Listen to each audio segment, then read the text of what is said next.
you've watched Hyouka, you've seen Oreki Houtarou solve mysteries that nobody else can understand and work it out in about 30 seconds. And if you've tried to explain what he's actually doing, you've probably come to the conclusion that he's just really smart, which isn't wrong, but it's not the answer. What he's doing is analyzing the situation, and analysis is something most people think that they're doing, but they're really not. Analysis is the cognitive operation of decomposing a complex object, a problem, a situation, or even an argument into its constituent parts in a way that exposes its structure to actual inspection. It's completely different than reasoning, because reasoning is what you do with the material that has already been given structure. Analysis is the act of structuring that raw material in the first place. So without analysis, you're reasoning on intuition and impressions, and even assumptions. The reasoning can be sound, it can be proper, and the conclusions can follow the same premises, but the problem is that the conclusions will sometimes deviate from actual logical truths, simply because of the nature of your assumptions. So most people treat that analysis as a byproduct of intelligence, like it just naturally occurs. But I'm here to tell you that it's actually something that you do deliberately yourself, something that you actually have to go out and do, like when you're studying or when you're actually doing an action. And that framing is what we're going to talk about today. We're going to go into the subcategories of analysis, every component of analysis, and we're going to break everything down and give you practical advice on how to actually implement these things. There's going to be chapters in the video for every subcategory, so feel free to skip around to whatever you are interested in. So first, we're going to get into deconstruction, which is breaking the whole into its parts. So deconstruction asks, of any complex object, what are the components? What are the beginning and end? And what is each one on its own, independent of the whole that it belongs to? So strong deconstruction gives you a complete inventory of all the parts within the dataset. And when you deconstruct improperly, you're going to miss pieces, and you might even group things that shouldn't be grouped together, which can hurt your reasoning in the future regarding the information. So it prevents working on the wrong problem because you already understand every part by avoiding all those assumptions. Intuition creates assumptions which can jump over the logical steps because you're operating from a place of the unconscious, which likes to put things together, but not in a contingent way. It's just coming and flowing. So when you are deconstructing, it helps break a lot of that down so you don't jump over things. A way we can see Oreki do this is that before he actually gets to any evidence, he separates even the questions within different parts. So what happened and what is trying to be conveyed by this. So every other character in the show works with different problems, but not because they're not intelligent or less intelligent, but because they never broke the frame of the question and they never deconstructed the actual parts. So they end up in different conclusions. Now we're going to get into tracing, which is following the effects backward to the cause. Tracing is following of a causal or logical chain backwards from what you can observe now to what had been true before it. So most situations are best addressed at their cause. So rather than thinking in the terms of effects and what actually occurred, you should go back to where it came from, because sometimes we get the wrong conclusion from effects that jump over certain contingencies and certain things that actually occurred that's vital to understanding the effects of things. This is where most misunderstandings come from. So working forward from situations, you see a lot of police do this where they try to find a suspect. They try to find someone that fits the effects that they are searching for. But if you go back before what actually happened, you have to derive a cause. You have to derive motives. You have to derive certain things that must be true for this person to be a suspect. And what will happen is it gets rid of a lot of candidates and might even lead you with like zero conclusions, but that's completely fine because you have more of an astute and comprehensive profile on this person or whatever answer you're trying to find if you're nullifying every single thing that cannot be true. So you have to work backwards from the shape of the pattern and basically ask what gives you the reason that you need for this to be true. Like I said, you might end up losing all your candidates, but what ends up happening is that you may come to new answers. Now, probing is also very important. So everything we've talked about is something that you can analyze and that's right in front of you and that exists already. That's literally readily available to you. But probing is the active interrogation of what you thought has been concealed, and you want to bring that concealment to the surface. So things that you don't have readily available to you. So the main way people fail is that they replace the probing questions with confirming questions, which are two different things. Confirming questions test whether your hypothesis is correct, but probing questions are looking for what your hypothesis cannot even account for.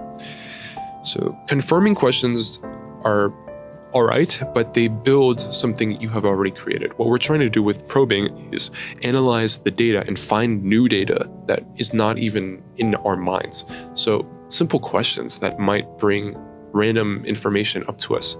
It's very good to be interrogative with a lot of questions and ask as many questions as you can to get as much information as possible. This goes with like learning anything too. If you want to study anything and you want to be proficient in any sort of area, it's good to always ask more questions to further your understanding, because something that you may have never even considered might be readily available to you just within one question. So if you actually want to build this kind of thinking and have it tested, we do competitions on our server, and I recommend that you join and literally test out as much information that you're able to gather. How do you actually implement this? Because we can talk about it as much as we want here, but you might never have the chance to actually put it into effect. So I recommend you join our server and have fun in one of our competitions, which literally are designed to test this. All right, let's go on. So the fourth is mapping, which is building a picture you can actually check. So mapping is the relational representation of structure. So laying it out with all the components and what connects to what. So if you've ever seen like those big things on the walls where like characters have like the pins connected to each other, that's basically what that is. So the deconstruction is putting all those parts, and then the mapping is connecting the parts. So you can identify everything relevant in a situation and still produce a false picture of the connection, because the connection between those pieces are built on assumptions you never tested. So when you reason from a broken picture, the logic may make sense, but the conclusions that follow are not really right. So the whole chain just ends up on somewhere or a conclusion that doesn't logically proceed. And that's like one of the most dangerous kinds of mistakes, because you've already deconstructed the info. But what happens is that you're not mapping it correctly, and it's a very important skill to learn, because if you're not able to connect the dots, you may even just miss the entire answer that's right in front of you. So Oreki never gets more confused as a mystery develops, because he keeps deconstructing and more characters accumulate information and their picture gets complicated. So the more pieces and the more stuff that happens, it's hard to organize it because you don't have a clear picture of everything in your head. And what Oreki does is that he accumulates all the information and the picture gets more precise rather than complicated. Because what you may have noticed is within competitions and within information in general, more information just generally gets more confusing. But with mapping, it helps it like build a clear picture. So essentially, you're able to understand it in more of a fleshed out way. Now, finally, we have classification, which is sorting all the elements into the right categories. So when we sort the elements into types or categories, we cover everything, and we make sure that certain things don't overlap and that they're meaningful. So when we're searching for things and we have it already organized, all the information, it's easier to come to, and it's easier to find, and easier to get a big picture of. And this is probably the most practical step. That's why I left it for last, so you can actually apply it. So it sounds administrative, right? It sounds like very complex, like organizing every single piece of data that we have from users. And it's really not, because the category is a problem that goes into determining what tools apply and what questions are actually relevant. So making sure that everything you're doing has a specific purpose. And even considering the right approach, what it even is. So put a problem in the wrong category, and everything that comes from it will literally go down the wrong track. So you have to be very precise with this. So one final analysis. So one final analogy to Oreki is that he classifies all the situations before he even works on them. So you can analyze that he literally goes through every situation and he puts it into a category. And when a mystery comes in, one of the first things he does is identify what type of situation it actually is. So what constraint is happening and what type of person would produce this result. So going back to the cause. And most people skip this entirely because they treat every problem as a generic problem. So even categorizing the problem, whether it's a mystery or something else, is very important. In the big picture, you want to deconstruct it first. You want to work out any problem you have and then break the framing of that problem. What are the actual components? Ask yourself that. Which parts are genuinely unknown and which parts are actually treated as unknown because someone told you that they were. Then after that, you want to go and trace everything. So what you can verify and then work backwards from that. Try to find the cause of everything.